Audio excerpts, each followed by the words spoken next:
Hi, this is Jose Palomino again with another episode of the Revenue Throughput Podcast. And today's guest is David Jenyns. And David is based in Melbourne, Australia. And he is the president and founder and the author of SYSTEMology. And it's a way of looking at making your business work for you, a way of establishing a systems culture that can lead to great growth. So without further ado, let's welcome David to our show. Well, welcome, David, to the Revenue Throughput Podcast. Pleasure. Looking forward to the episode. Yeah, absolutely. And it's really cool. For those of you who may not know David right now, he is in Australia while I'm in Philadelphia. And hey, that's the world we're in right now, right? So David, part of that world is what you're doing. And why don't you, just to give our listeners some context, describe who you work with and summary what you do with them, and then we'll expand on that as we go along in our conversation. I work with business owners to help them step out of the day-to-day operations of running their business. So it's for the busy business owner who feels like they're across all of the departments in the business and they're a little bit of a bottleneck. And they really have challenge stepping out and delegating and capturing what they're currently doing. And that's a big part of what we do. So we have a method we call systemology. It's a 7-step process. And we capture best practice that's currently going on inside of the business. So it's like we try and duplicate the business owner and their best team members and figure out what it is that they're doing so that the rest of the team can then start to kind of follow in their footsteps. And part of it is extraction. A lot of it is also building the culture inside an organization. You know, we're talking about building a systems-driven culture. So we talk about how to get buy-in and how to get the team to follow the systems and the process. And then towards the end of that process, we also look at putting systems and processes in place around, well, how do we continue to improve what we're doing? When something breaks down, how do we then, keep machining the machine and just keep improving it? So that really brings to mind two real realities that I see. One is you talked about that owner that's at the heart of everything, hands on everything, making or being part of every key decision that comes up. So the presupposition is they're ready to change. So Yes. when you talk to a business owner, and I deal with business owners all the time as well, they're not always ready to accept the fact that their hand on everything isn't necessary to success. So how do you communicate to an owner that, hey, you actually may get a better result if you do less? Definitely what I find with a lot of the business owners I'll chat with is we always agree that business systems are important. I don't think I've ever had a discussion with a business owner where they've said, nah, business systems are rubbish. They're not going to add any value to what I'm doing. We know that business systems improve efficiency. They help reduce error. They make the business more profitable, more scalable. There's a lot of benefits. Where the challenge is the business owner oftentimes has a lot of baggage around what they think a business system is or what it looks like. Or they say, I've tried to systemize in the past and it didn't work. Or they say, I'm not a systems person, or my team won't follow the systems and processes. So what is the point? Or I don't want to remove the creativity in the business. There's all of this baggage that goes around in their head as to why they haven't done it. So that's a big part of what I focus on, and I try and help them to understand and break down some of those myths. I let them know that they probably are the worst person in the team to be building systems and processes. And one of the things that's holding them to the business and chaining them to the business is the fact that they keep on trying to do everything and insert themselves in all of the processes and the way that things get done. So one of the steps is to actually get them out of the way of creating these systems and processes. I suppose the question around how do you work with someone if they don't yet recognize, oftentimes they have pain. It's about identifying what is the challenges that they're having inside the business and helping them to understand that systems and processes is a stepping stone for removing that, because you're identifying the way something's done. It makes it easier for you then to be able to delegate and give that responsibility to a team member, which then frees the business owner up to then work on higher quality problems. Where a business owner loses their superpower is when they're doing the same thing again and again and again, and it feels like a treadmill, and they're solving the same problems and they're doing the same things. That's where the business owner usually adds the least amount of value. Business owners are great at seeing problems in the business. If they can solve it once and permanently and then move on to the next big problem, that's oftentimes where they add a lot of value. But now, what's interesting, David, in that, and I love that description, and you focus on the pain, right? So they may not even recognize the reason I feel the pain I feel is because I haven't systematized, I haven't done these things that you've described, right? So that's the connection point. But they've also, especially for, I think of an industrial company, 20 years old, 30 years old, they make machines or they make the parts that go into machines or whatever, that kind of picture. They've also trained their people, intentionally or not, to work that way, right? So like, in other words, people are looking for Bob or Mary to have the last word on everything in the process. So in other words, and I've heard owners sometimes say, like, if only my people would, fill in the blank. And I'm saying, well, chances are they're not, because you haven't really let them. So how do you transition a team that's used to looking to the corner office for those solutions, those answers, for traction? How do you help the team buy in? You used the term before, buy in. I love that term. How do you get them there and feel comfortable and safe to do this? Yeah, this is a very common issue and challenge. And you're right, it stems from the business owner. They start up the business. They oftentimes build it from scratch. They micromanage and oversee everything to get a great result from the client.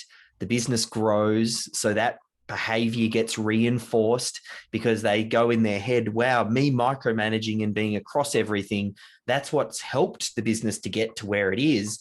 So to try and let that go, there's definitely some fear in there, and compound that with then training of the staff. It's not just staff, it's clients, it's everyone. Oftentimes the business owner will, if you've got a problem, come to me, I'll solve it. Mm-hmm. And the business owner gets incredible at solving problems. Like, they're really good at solving it because it's like a muscle, and they've worked it so much.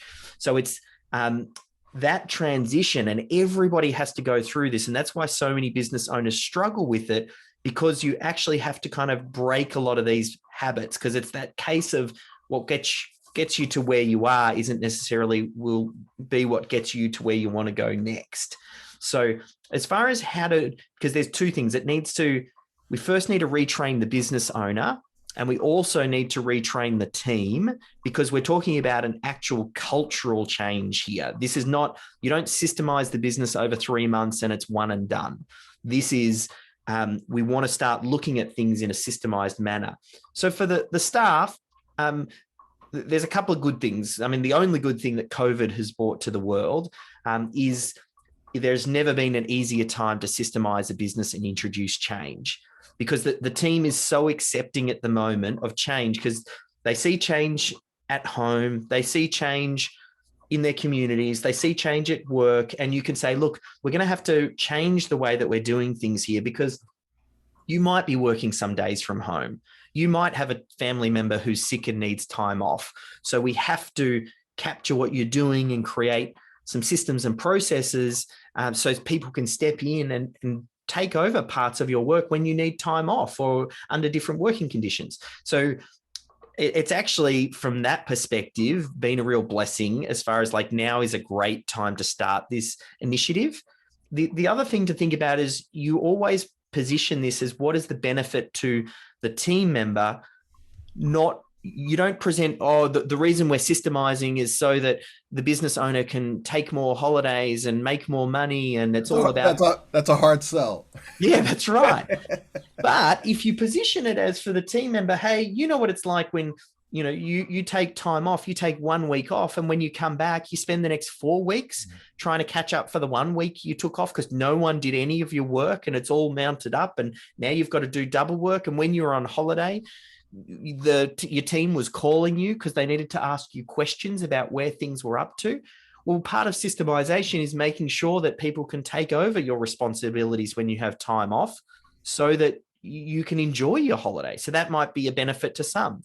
For some other people, you might say, if you want to work your way up in our organization, the way that you do that is you become more valuable to the business.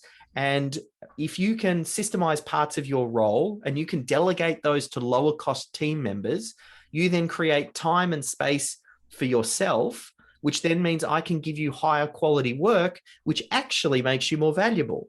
So part of getting this buy-in, and there's a lot of moving parts, the hardest bit out of the entire process is this is change management. It's looking after the team. It's sticking with it long enough that this change actually sticks. But if you're going to undertake this, now is most definitely the best time to do it.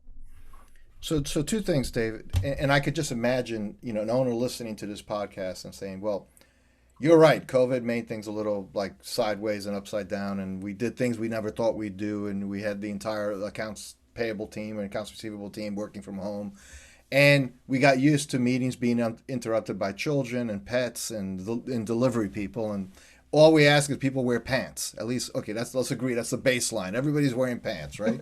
So, but in the midst of that, and I can imagine an owner whose business, let's say, navigated that pretty well and is getting busy, and they say, yeah, I want to do more, and all of this that I'm hearing sounds like it makes sense, but man, we're too busy, because this sounds like we're going to have to put the brakes. We can't take the car. We're in the middle of a race. Yes. We can't go into an extended pit stop and lose laps. So how do you help somebody think about systemizing their business as something they can do while running the race? So there's two parts to this.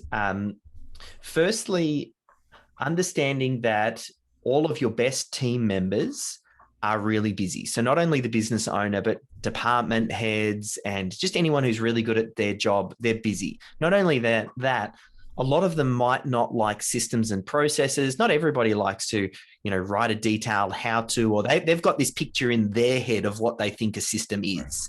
Right. So if you added that to their to-do list and you said, I want you to document your process and you've got to do it, they're going to go, yeah, look, important, not urgent. I'll get to it when I can. I just don't have time. They're just like a business owner. They're not going to find the time. Right. So, and they can always tell the boss, well, if you don't want this project deliverable done for this big client, sure, I'll write up the procedure. Which you tell me which to do. So there is two things that help make this process easy. The first one is first recognizing you want to capture what you're currently doing, not what you would like to be doing.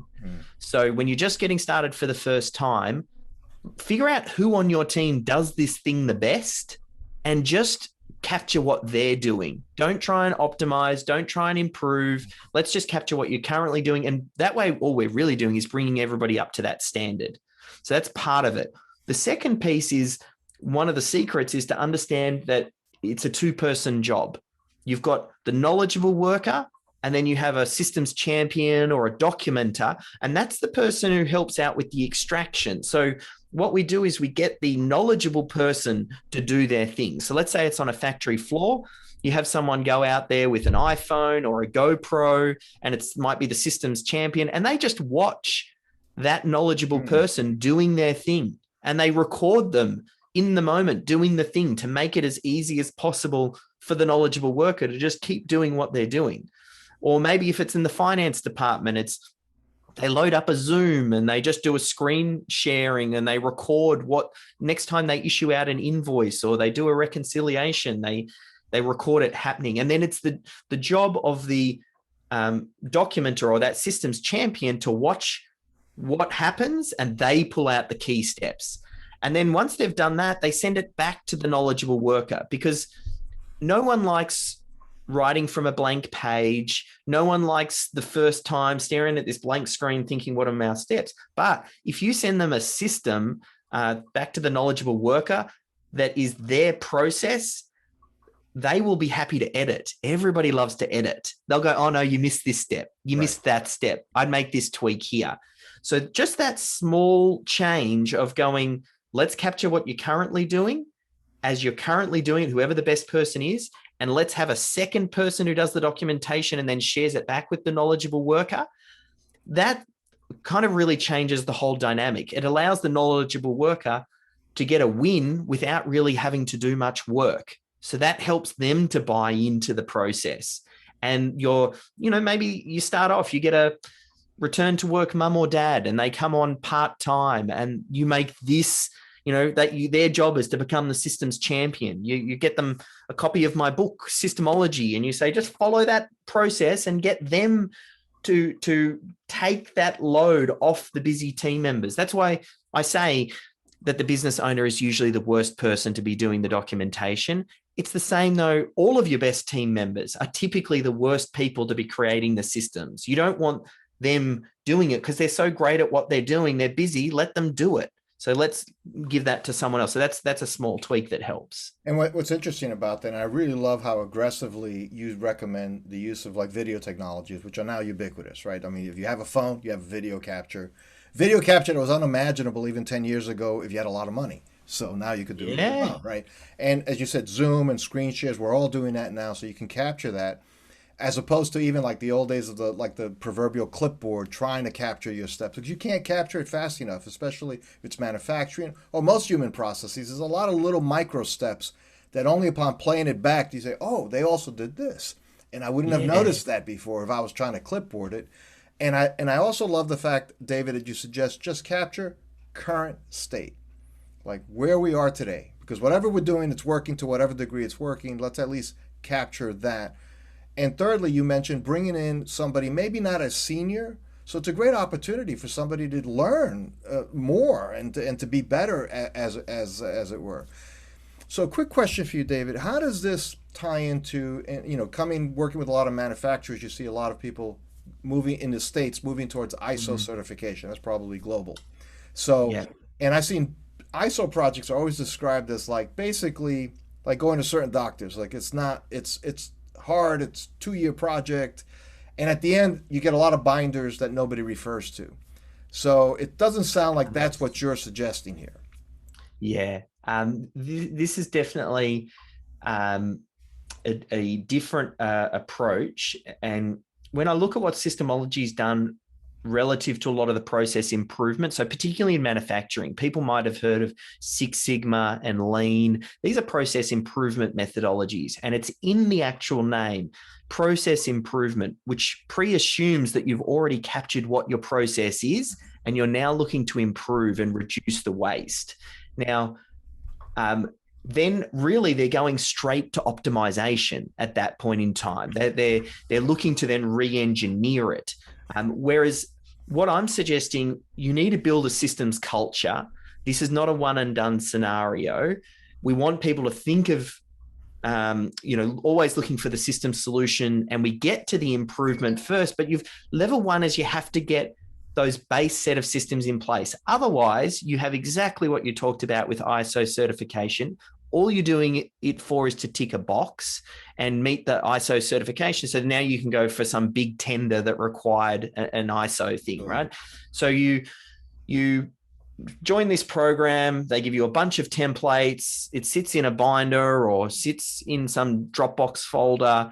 No one ever really refers to it apart from next year when the ISO auditor comes around again, and you have to get your sign off, and you quickly dust it off and say, oh, great, check it out. And quick, let's update all of the dates to say that we've reviewed it for our annual review. And it's very different. And I actually find that's quite damaging for building a systems culture, because it reinforces this idea that we're not doing systems to improve what we're doing or make our team members' lives easier or make things go smoother. We're just doing it to tick a box. And it is very different. And I think if you start with systemology before you do the ISO stuff, I think the ISO stuff can come, but you've got to first build the culture. Otherwise, it will just be an expensive doorstop that you end up creating and no one actually refers to, because it just sits in a binder that's never looked at. So it's definitely, I'm not a big fan of creating a system for creating system's sake. The whole purpose is to improve efficiency, help train up team members, get them buying in, make their job easier. It's not just to create something and then put it in a folder somewhere. No, and I love the emphasis on culture, right? Getting people thinking in a systematic way, systems way. Understanding, I think also, I'm sure with your process, people start realizing how they fit in with other people. So there's probably a real lift in terms of even collaboration. And that's where you might get some real gains and you become more efficient. You're working better together. All those things, I'm sure, come out of that. So if somebody listening to this is thinking, gee, this sounds kind of interesting, you're suggesting they start, maybe read your book is one thing. And we'll talk about that in the show notes, pointing to that. Also, thinking about capturing current state is really a key thing. Like, just what are you doing now? And taking advantage of some simple technologies that everybody has access to right now. David, is there anything that I should have asked you that I didn't get to ask you that you think would be helpful? Look, as long as the whole purpose of this is to reignite the fire in someone that business systems are important and they can do it. Because most business owners, they have all of these misconceptions. They think they know what business systems are. They've tried it and failed. And then they just go, this just won't work for me. And I want them to kind of go, what if a lot of what you thought about business systems was wrong? What if there was another approach that you could take that was simpler and you pare down, like what, rather than creating systems that no one uses, imagine if you only created systems like you did the 80-20 on your business. Right. What are the core systems that deliver the bulk of the result for the business? And what happens if we just created systems for those? And we could then get team members to step in like that. That would be a huge win for me. I don't think there's any particular question other than, how do you get started? And the book, the book is probably the best place to get started. And if someone is listening to this now, they're an audio person. So they go get the audio book, head over to Audible, search Systemology, and just start there. Because as a business owner, I want you to fall in love with the result of what business systems brings. I don't want you to fall in love with the process. I don't like systems and processes. I don't document. I don't get excited about writing detailed how-to documents with fancy bullet points and screen recordings.